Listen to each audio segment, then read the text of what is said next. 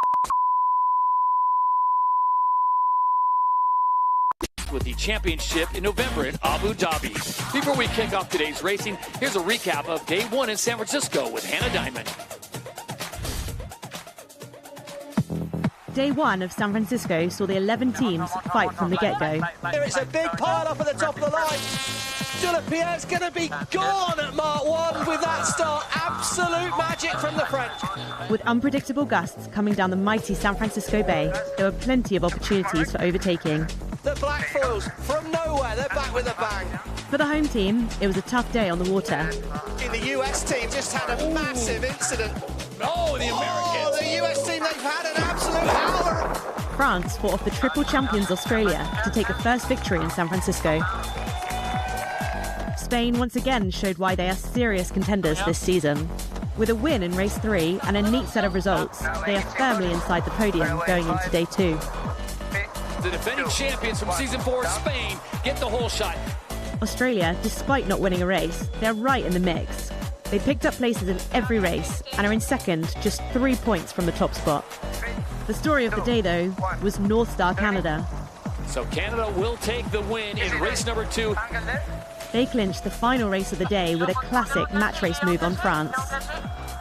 He's coming, il engage, he's going to try and get over that. North Star Canada are going to get it done, Tom.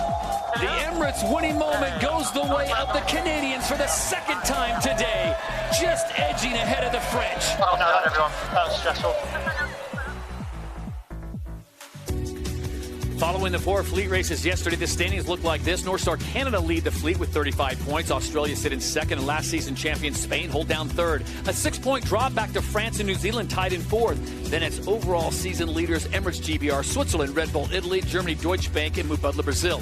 Rounding out the top 10. A rough start for the home team on day 1. Here is Stevie Morrison with today's race schedule. Well, we got 3 more qualifying races today, Todd. There's 10 points up for grabs for the race winner, all the way down to 1 point for 10. Sail GP 0 if you're last. San Francisco We're going to accumulate the points. Add to yesterday's, and the top 3 teams will head to a winner-takes-all event final. And be the first looking team forward to take back-to-back wins this season.